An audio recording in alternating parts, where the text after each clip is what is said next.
Bom, gente, então como a gente falou na aula passada, né? Nós discutimos a respeito de vários problemas na natureza ocasionados tanto de uma certa forma natural quanto por intervenções humanas, né? E aí a gente entra nessa questão, né? Como que a gente enxerga a natureza, né?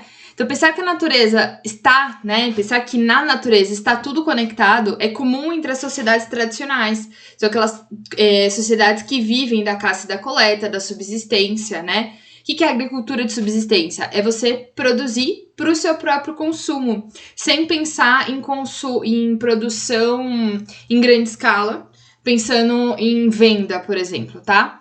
Nessa sociedade, as pessoas se veem como parte da natureza, da mesma forma que os animais, e entendem que qualquer intervenção errada que elas realizem, ou seja, extração demais, retirada dos recursos de forma demasiadamente errada, pode afetar inclusive elas, tá? E esse equilíbrio desse ecossistema.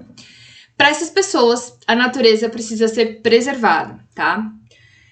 Tanto pessoas que dependem disso, né, quanto outros grupos que a gente conhece que defende a preservação da natureza. E assim, isso deveria ser uma defesa nossa, né, como ser humano, porque afinal de contas, a gente depende dessa natureza para a nossa sobrevivência, né? A temperatura do planeta, a forma como a gente tem o regime de chuvas, tudo isso está relacionado, tá?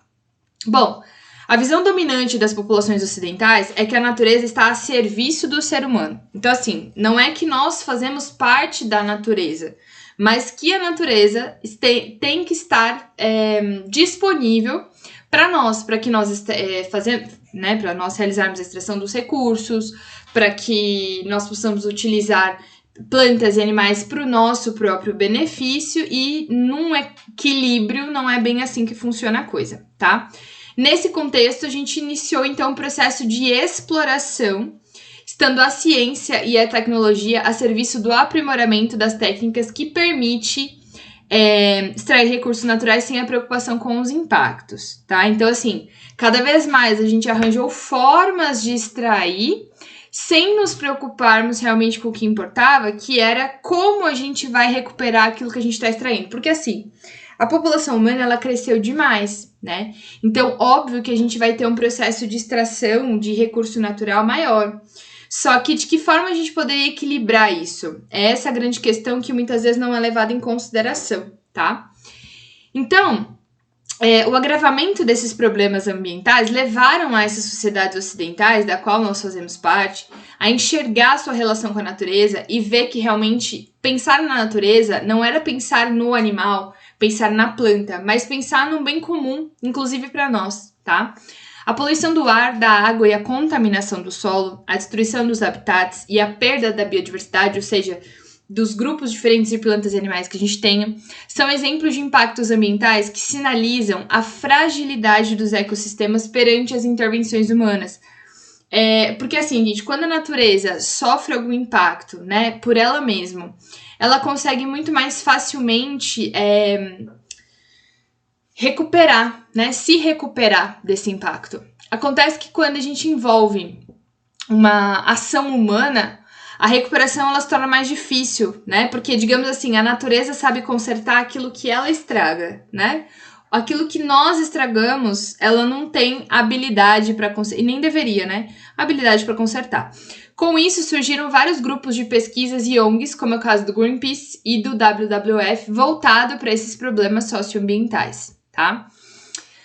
Essa preocupação, ela vem, tá? Não faz muito tempo, se a gente for analisar do ponto de vista humano, faz menos de 50 anos, tá? Que a gente começou a se preocupar com essa questão da extração e da preocupação com a natureza. Isso veio bem depois do processo de Revolução Industrial, ou seja, logo quando a gente começou a ver as consequências desses problemas, tá? Então, por exemplo, em 1972 foi a Conferência de Estocolmo na Suécia. Foi a primeira discussão sobre o ser humano e a problemática ambiental em todos os níveis, tá? Foi a primeira discussão, 1972. Em 74, teve o Congresso Internacional de Ecologia na Holanda, né? Que foi uma discussão sobre a redução da camada de ozônio. Ou seja, a camada de ozônio já estava sendo danificada há muito tempo, e ali que começou-se a perceber o problema que isso ia virar futuramente.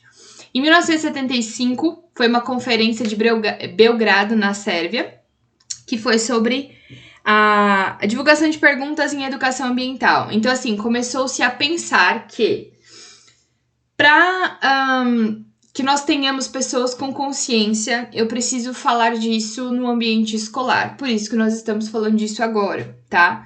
Isso vai fazer com que você nunca mais jogue lixo na rua, que você se importe com a natureza da forma como é para acontecer? Não.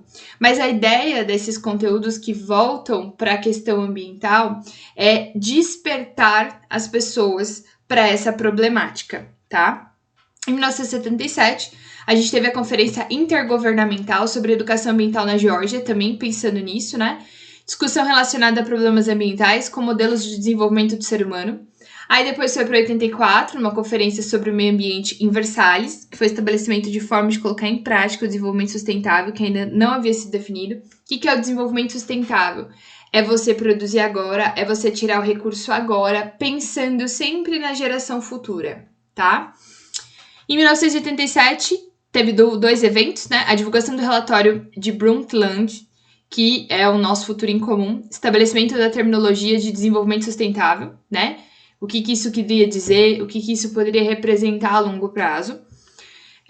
Também teve o Congresso Internacional sobre Educação e Forma Ambiental na Rússia, né? Que foi uma reiteração dos princípios e objetivos ambientais estabelecidos em congressos anteriores e discussões sobre a política de paz. Em 1990, a gente teve a Conferência de Jomtien, na Tailândia, que foi a aprovação da Declaração Mundial sobre Educação para Todos, a qual chama atenção para o analfabetismo ambiental. O que é um analfabeto ambiental? É aquela pessoa que não tem consciência ambiental, é aquela pessoa que acha que ela é única no mundo, que o ser humano é a melhor espécie que existe e que nós não precisamos nos preocupar com a extração, visto que, assim, se ela sobreviver, tá ótimo, entendeu? As gerações futuras, deixa pra lá, né? Deixa que cada um se preocupa com a sua parte, tá? E não é bem assim, nós vivemos em um ecossistema, nós somos interações, tá? Problemas que acontecem em outras regiões do país afetam a gente do ponto de vista ambiental, tá? E depois teve a Eco 92 no Brasil, né?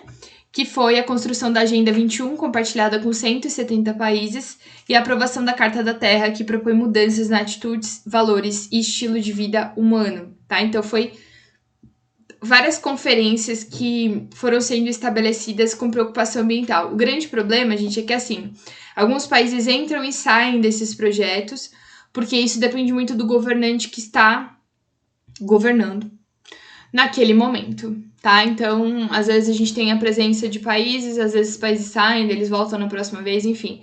E acaba que não tem uma sequência, né? Isso acaba virando uma coisa muito mais política do que propriamente humanitária, tá?